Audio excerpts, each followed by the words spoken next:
rather late for a young lady to be out alone. Do you live here? No. Then you must be visiting here, are you? My name is Frances Elizabeth Wright.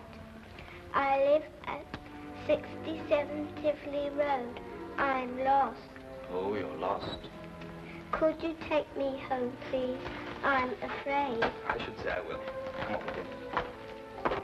That's the way it began. Nothing extraordinary. For in a large city like London, a lost child is such a common occurrence that many a far-seeing bobby arms himself with a bag of chocolates in addition to his nightstick. No one suspected that this was the beginning of a case that was to rock all England.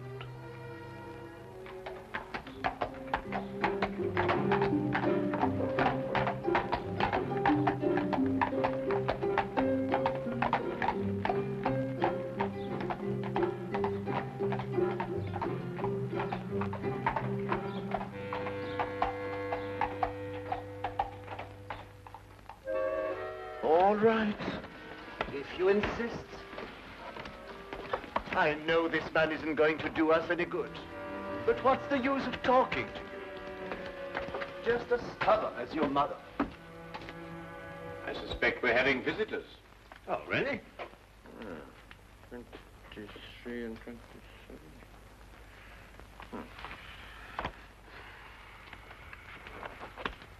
Come along, Nebuchadnezzar. I don't think you're quite dressed to receive attractive young ladies. Now, in you go.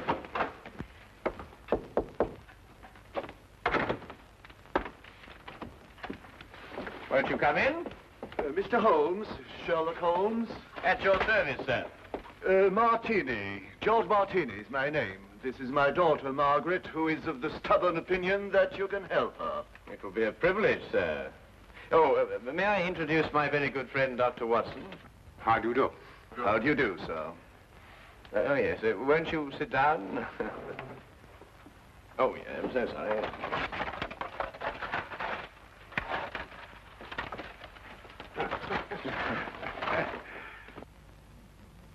How can I be of any assistance to you? This is rather a confidential matter. Oh, yes, yes. Dr. Watson is both the soul of discretion and my invaluable colleague in all my cases, especially the more delicate ones. I see. Well, there's this fellow, Richard Trevor is his name, who's been courting Margaret here. A sly one, if I ever saw one. I could tell by the shape of his ears, and the fact that he belonged to that upstart Shield and Castle club. There was nothing wrong with his ears. They were beautiful, both of them. Nevertheless, he gave her the impression that he was going to see me last night and ask for her hand in marriage. Instead, the scoundrel sent me some fantastic note about being detained and then never appeared at all. I want you to find out what happened to him. What did Mr. Trevor say in his note? That he would be detained because he had run into a little girl who was lost and was taking her home. Have you made any inquiries at his home? Yes, with Father, of course. I don't think it's genteel to go to a man's rooms, even if he is your fiancé. Quite right. Quite right. There was no sign of him, but his clothes were all there. He wouldn't run off without his clothes, would he? No, hardly. You're a guess. A deduction. Just as I deduced that you have a scar on the left side of your head, which you received in a naval battle. I'll be bound. How did you know that? Well, a right-handed man normally parts his hair on the left. Your parting is on the right, thereby indicating that you've changed it at some time or another to hide a mark. As to how you got it, that's obvious to me by the fact that you carry on your watch chain the insignia of His Majesty's ship Assault, which everyone remembers distinguished herself heroically off the coast of Africa. Well done, Holmes. I declare, well done. Will you investigate, Mr. Holmes? We'll look into the case immediately, Miss Martini. And as soon as we have any information for you, we'll let you know. I shall be forever in your debt. Mm-hmm. Or I will be after I see his bill. Here's our address. That won't be necessary, sir. I saw it marked on your hatband when you came in. If you'll forgive me, sir, a rather extraordinary precaution against the loss of a bowler only worth 2 guineas. Come, dear.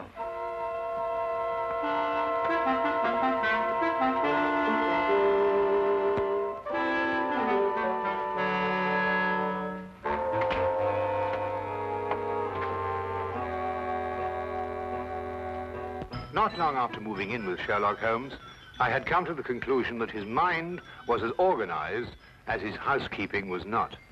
He was, without a doubt, the most perfect reasoning, observing machine I had ever encountered. And just watching him think had become sheer fascination.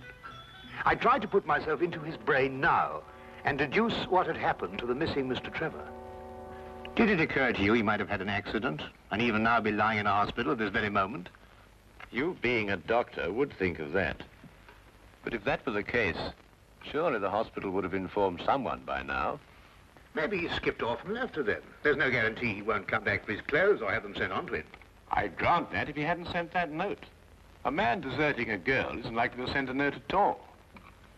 And if he did, he couldn't conceive, as Mr. Martini put it, of such a fantastic one. The case is more than complex, Watson. And when we solve it, we shall also know what became of the others. What others? Oh, Watson, would you pass me my tobacco pouch? Well, where is it?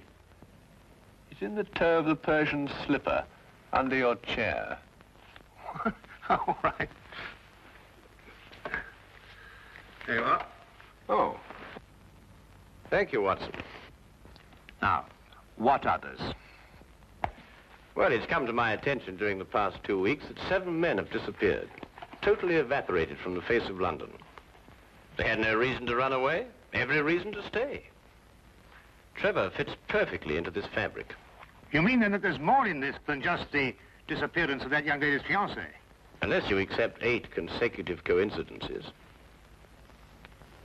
Could you accompany me this afternoon? Where? To the last place where Trevor must have been before he met the little girl. But you don't even know where that was. I'd say it was the upstart Shield and Castle Club. Why there? Well, if you were about to confront a man like Mr. Martini to ask for the hand of his daughter in marriage, what would you do first? I'd probably have a couple of stiff drinks first. And if you were a member? At the Shield and Castle Club, eh? By Jove, Holmes, of course. That's just what I would do. You see, Watson? You've been of invaluable assistance to me already.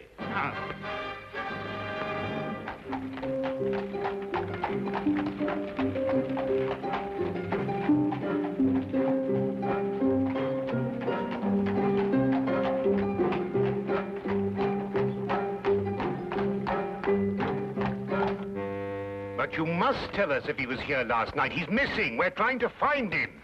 It's no use, sir. You'll have to do without my help. This is a gentleman's club. What has that got to do with it? He may not want to be found, if you know what I mean, sir. Now, look here. That's the way it is, sir. I'm sworn to preserve the privacy of our members. And having 2 little tots to feed, I'm not one to invite getting the sack.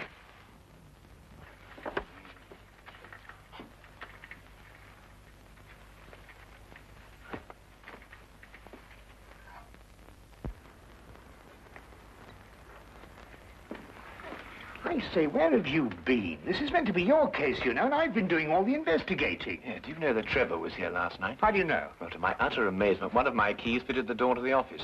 I went through all the chits and found one signed by him. It's just as you thought. He boasted his courage with the aid of stimulants from the bar. Do you mean you've broken into the office? Do you want to have us arrested? Us? Yes, by keeping the barman occupied, you served as my accomplice. Now, really, Holmes, you've gone too far. Now, the thing to do is to find the carriage that both Trevor and the little girl took. How do you know they didn't walk? Well, if she lived near enough to walk home, is it likely that Trevor would have sent a message saying he was going to be detained? What extraordinary reasoning. Not extraordinary at all, my dear fellow. Really quite ordinary. Holmes, what on earth do you think you're doing, mate?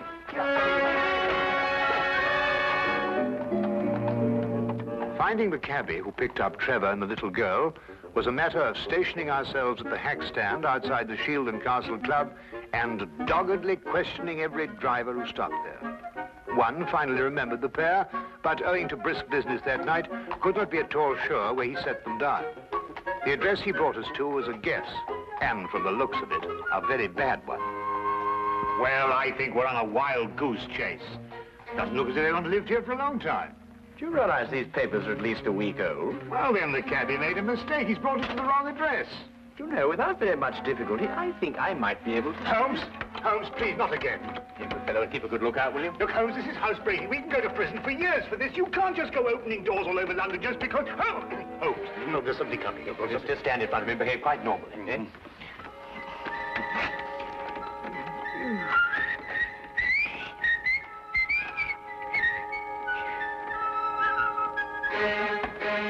What's the normal behavior for housebreaking? You coming? Look here, Holmes, a doctor doesn't do this sort of thing. I'm sure it's unethical. You can't expect me to... Oh!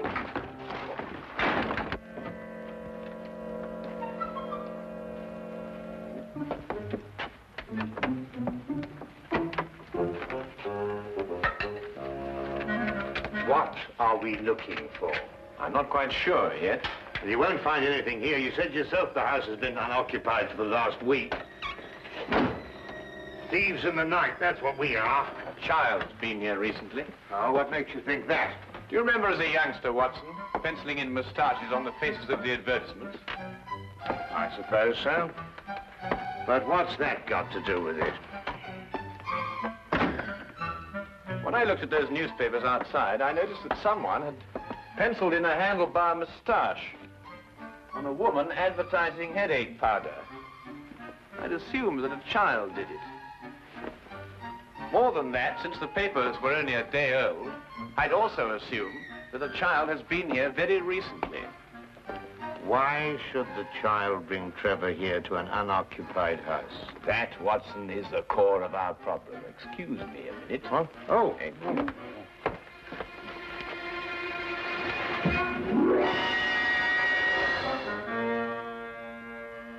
Good heavens!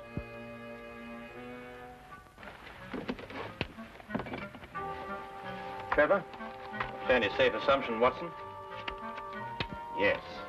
And from the pallor of his skin, I'd say he'd recently been given an overdose of strychnine. I'd also deduce that he's the 8th victim of a very strange murderer.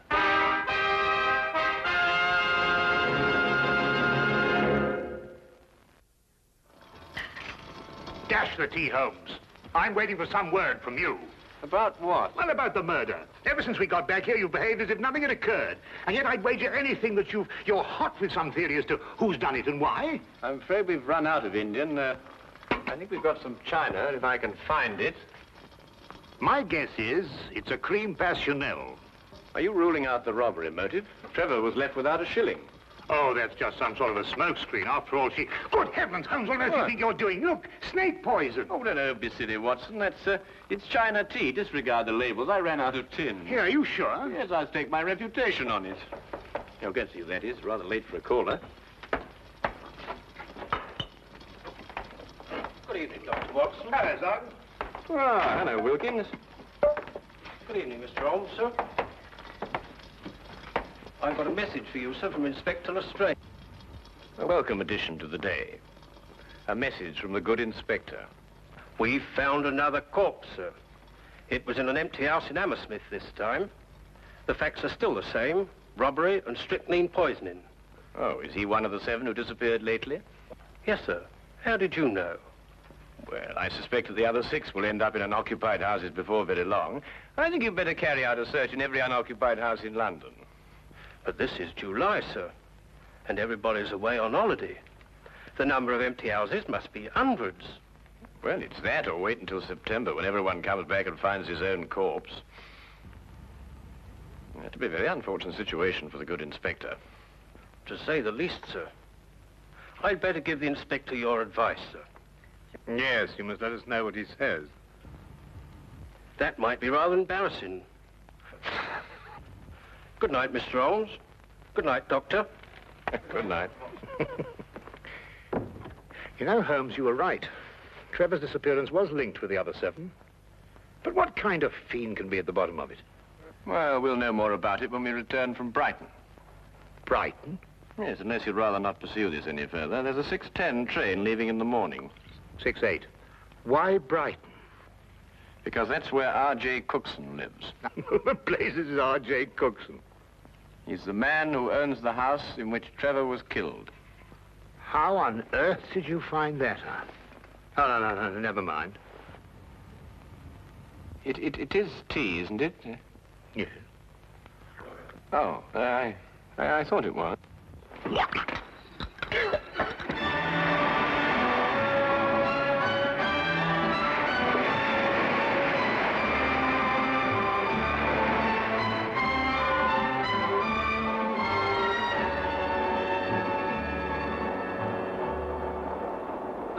Have you ever heard anything so incredible? A corpse in my fireplace. And a stranger at that. Rather inconsiderate of someone, I must say. Why, when the police brought the news last night, I thought someone was pulling my leg. My fireplace. Really, I ask you. I'd say because the murderer knew you'd be away, knew that the house would be unoccupied, and that you wouldn't come back at an embarrassing moment. You're right, Mr. Holmes. Absolutely right. The culprit was acquainted with all my plans, and not wanting the corpse to be found in his own fireplace, chose mine. Precisely. But who could that be? I'd vouch that a full regiment of people knew of my plans to leave London. Then our task is to narrow down that regiment. But how? You have me breathless. First of all, has anyone else the key to your house? No, not that I know of. Yes. I once gave my key to the greengrocer to deliver a parcel. Aha. But he gave it back. Oh. But bosh and bother, supposing a key wasn't used at all. Whoever did it could have used a tool or something and jimmied his way into my house. I've heard of those things being done. Mm-hmm. Oh, really? We found all the windows and doors locked. I'm afraid you've escaped me. Now again, Mr. Cookson, are you quite sure that no one else has a key to your house? Well, now, really, after all, I don't hand them out like calling cards to every... Wait. There's this charwoman who comes to my house once a week to clean up. But, oh, no, she couldn't hurt a fly. Well, what's her name? Mrs. Enid. But really, she couldn't be less harmless. She's 60 years old if she's a day. You'd take her for your own grandmother. Yes, but you know if she has a daughter? Daughter? Well, now, really, a woman of 60 isn't bound to have a little girl. Well, what about a niece or a granddaughter? Granddaughter. Now that I think of it, she does have one. About 7 years old. She recently came to live with her. Where does Mrs. Enid live? I have her address if you please. Sorry. Right here in my trousers. Do you really think it could be the old woman? Well, a charwoman has the ability to go anywhere in London. Ah, yes. Wait. 322 Radcliffe Way. 322 Radcliffe Way. To look at her, you'd never think she could hurt a fly. You'd take her for your own grandmother. Poison murders? No. Impossible, Mr. Holmes, impossible. Oh. Grandma, must we play the game tonight? Of course. Don't you like playing it? I don't like staying on the street alone. It'll only be for a little while. You'll find someone to bring you back, and Grandma'll have company again. What happened to the last company we had? Oh, he went home after a while. But come on, let's say it. Where do you live? At 67 Tivoli Road. No, that was the last place. Your address is now 120 Claridge Street. I forgot. All right. Now, come on. Let's say it again. Where do you live? At 120 Claridge Street. And again? 120. What do you think, Holmes? Well, we'll know definitely in an hour's time. Come on.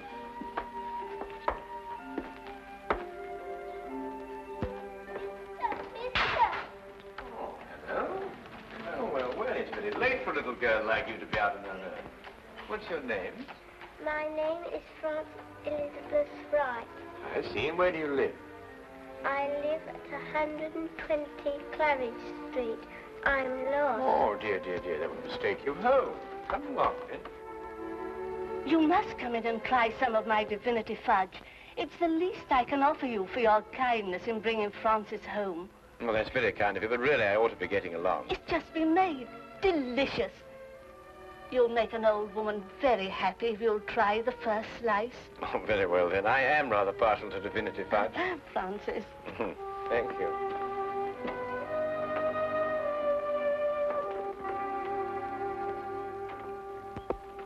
Now, come and sit right here at the table. Thank you. Now, say good night to the kind gentleman, then off to bed. Grandma, you never let me stay up with the company. That's because little girls must have their sleep. But now we've met the gentleman, perhaps he'll come again in the daytime. Will you? I should love to. Good night. Good night. Good night, birdies. Isn't she a lovely girl? And she'll grow up into a beautiful woman and have a life of ease. Yes, that's the important thing. A life of ease. Time to enjoy the world and... Here, you're waiting for some fudge, and I'm prattling away.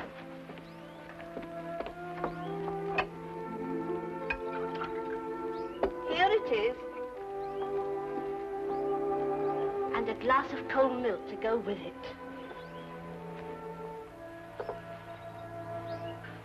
Won't you join me? Oh, no.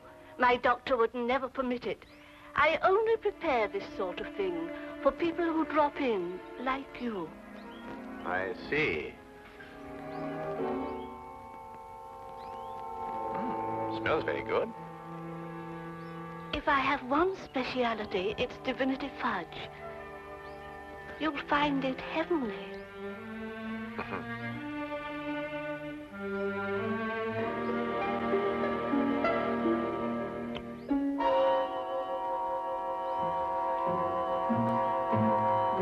What's the matter?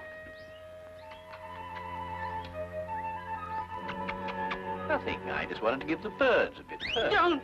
Birds don't eat fudge. Oh, yes, they do. They love it. Come on, old chap. Have a... No, you can't. Who are you?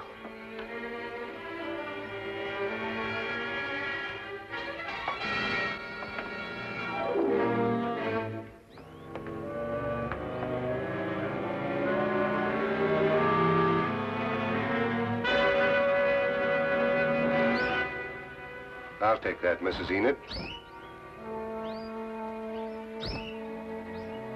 Thank you.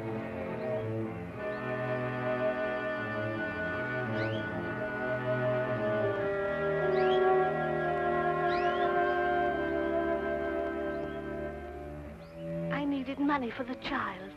That's why I did it. I didn't want her to grow up into a tired rag of a charwoman. I wanted her to have a life of ease and the things I've seen other people have. You understand? Yes. Will she be taken care of? You need worry, Mrs. Enid.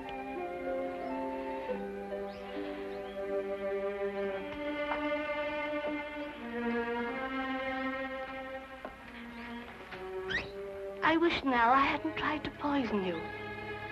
You might have visited us again as you promised, and we'd have been such good friends.